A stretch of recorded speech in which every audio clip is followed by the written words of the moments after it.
So it's been a while since I've made one of these videos. A lot has changed. I think I've grown physically, mentally, emotionally. Still working on it.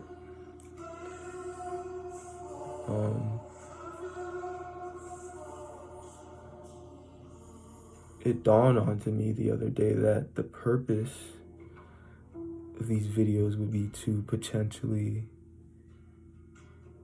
leave it behind for my loved ones or my progeny to one day view it, to see my thoughts and why I thought certain things and how I viewed the world and what my world view is, what my perspective is. I think perspective is important. I think understanding who you are, what you are, where you are, and why you are is just crucial.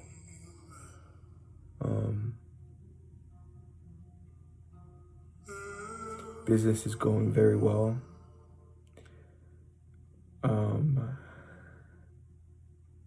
Yeah, man, I'm in a good place. Not that things are perfect, but I'm in stride, I'm in stride. I feel like I'm in stride. I have a routine. I understand myself more. I have a clearer, more concise, more succinct vision of what I want my life to look like. I have people that I love so deeply. And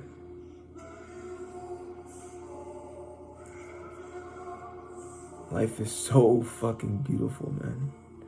It's so fucking beautiful. And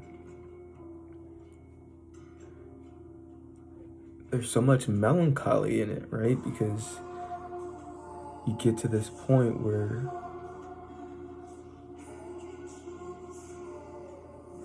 I have such a deep affinity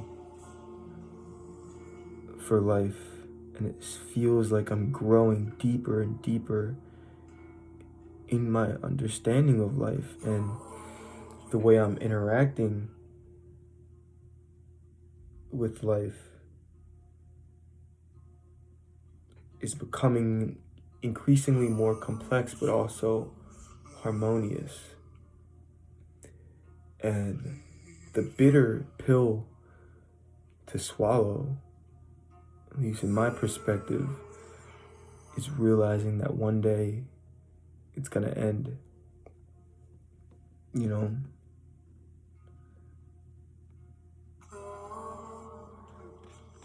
It's like at times I feel, it sounds fucking, the level of hubris, but at times I feel offended by God or the universe or creator or whatever you attribute that quality to. I feel offended that they or it would give us the capacity to imagine the infinite and imagine living 1,000 years and imagine traveling the galaxies and imagine lifetimes and eons, yet we're only here for such a short time.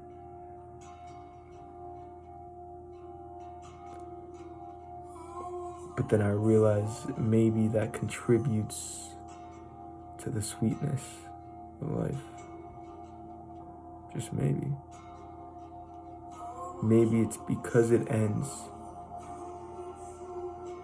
Because we know we are doomed. It's precisely why life is so beautiful. That's a quote from Troy. Brad Pitt. It is because we are destined for death.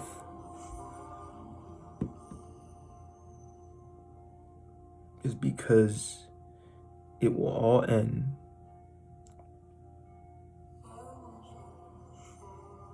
That is precisely why it is more beautiful, because every moment, any second could be our last.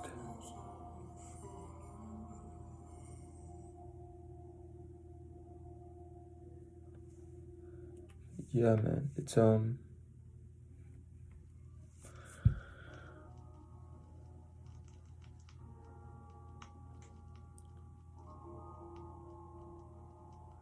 I don't want to come off negative about it, right? It's not a bad thing necessarily. I think death innately has a great deal of beauty to it. You know, where would we be without death? From a macro perspective and a micro perspective. Death and life are internally woven together, inseparable. They are the only soulmates in this life, I think.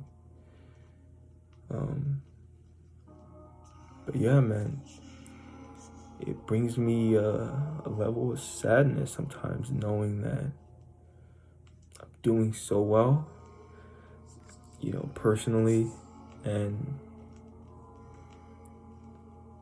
making all this progress. I'm leveling up physically and mentally and spiritually. And I feel this union between life and I. Within the back of my head, I'm just always reminded that it's gonna end.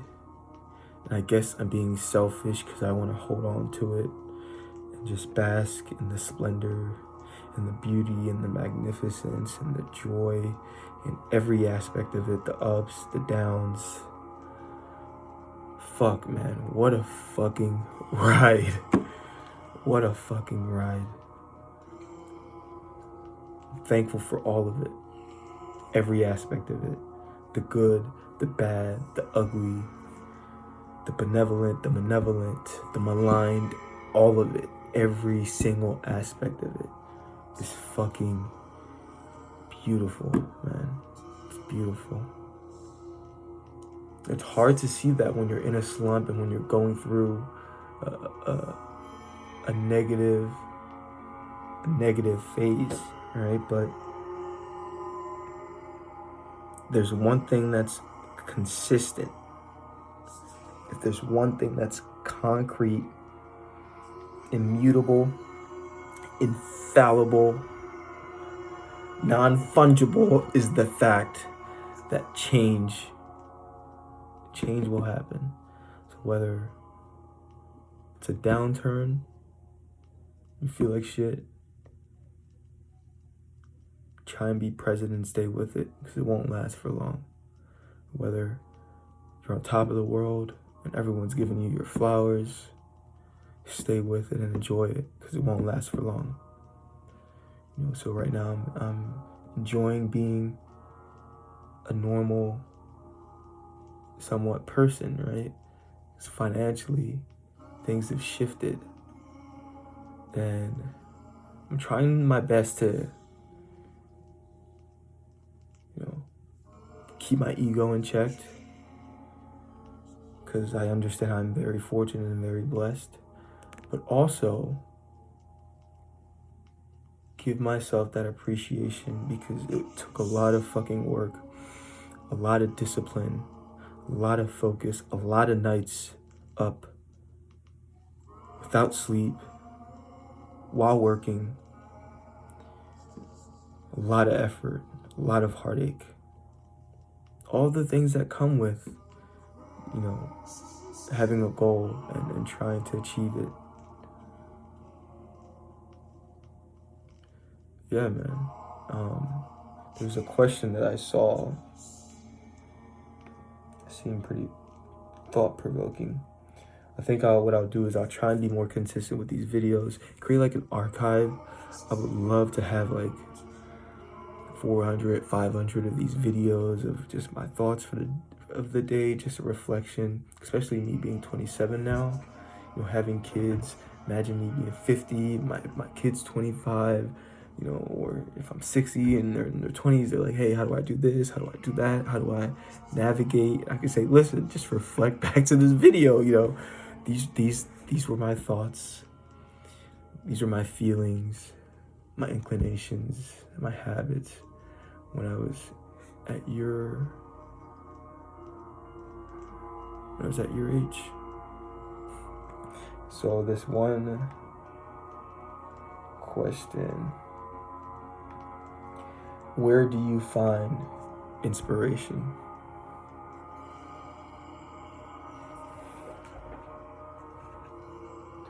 Where do I find inspiration?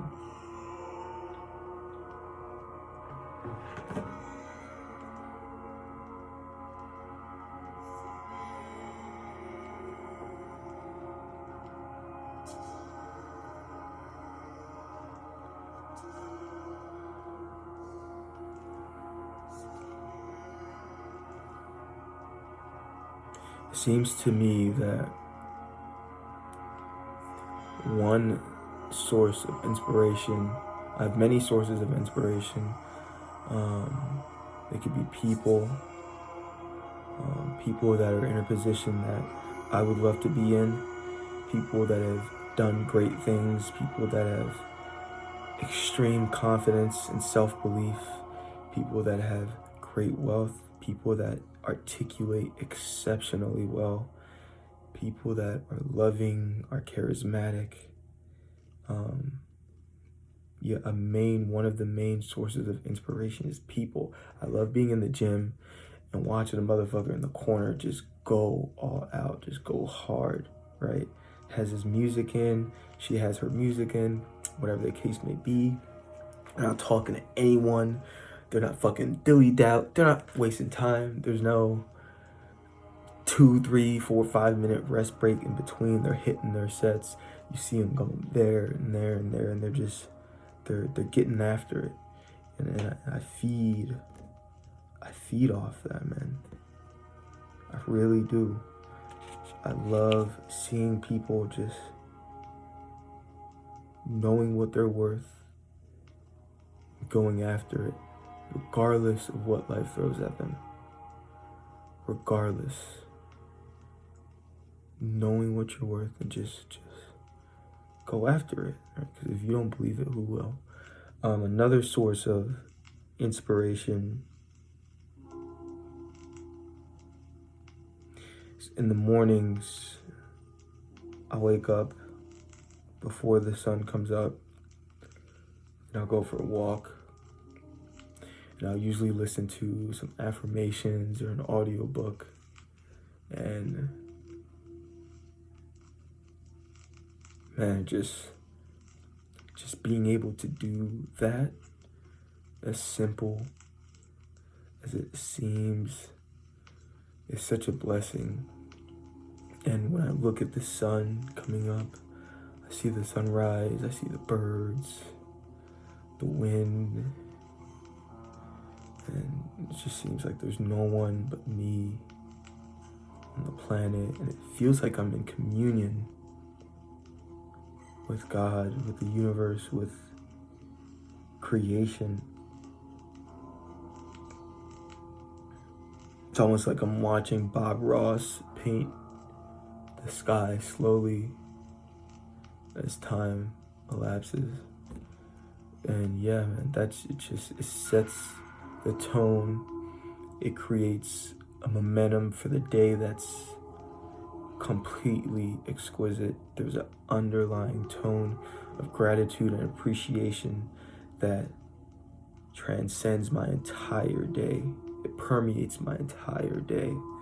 So that's a huge source of inspiration.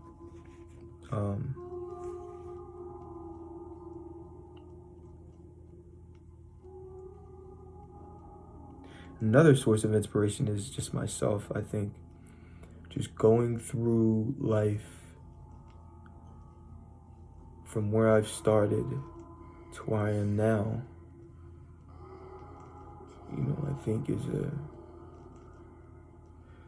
it's a great thing. And it sounds like hesitation in my voice when I say that. It sounds like insecurity and self-doubt. And I think that's due to the fact that for most of our lives, we're taught to shrink and not shine too bright because we don't want to offend people. And I think I used to fall under that way of thinking. Now, not that I want to put people on blast because they don't have this or that, or they don't do this or that, right? But I think one should be proud of oneself, of your accomplishments, of your trials, your tribulations, your scars, right? Because at the end of the day, the experiences that you go through make you who you are.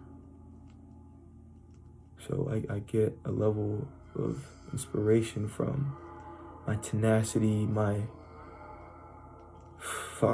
unrelenting thirst and desire for success, whatever that may be, whether that's financial success, whether that's having the best physical health, or the best relationship, or the largest capacity to give love and receive it. Whatever that may be, I just want all my parameters on life to be at the highest capacity possible. So the ebb and flow of the challenges inspires me. It inspires me. Yeah. Man. You gotta enjoy it. It's magnificent, man. All of it is. I'm here in my office. It's funny, my office now, but it's gonna change soon. A little lore, a little books, So, yeah. Savage mode.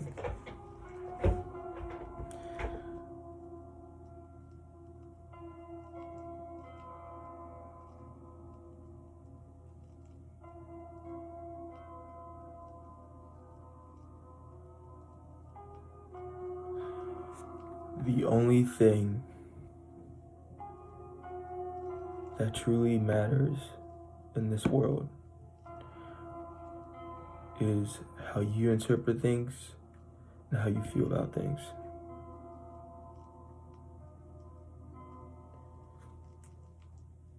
Whatever happens outwardly really doesn't matter. This goes back to the importance of perspective. Two individuals can go through the identical event, right? Traumatic or not, identical event. Okay? Each of those individuals can come out completely different. One person can use that event, that experience, as fuel to push themselves forward, to grow, to become better, to evolve. And the other could fall into drug addiction, into alcoholism, suicide, woe is me. The only thing that matters is perspective. Life doesn't happen to you. It happens for you.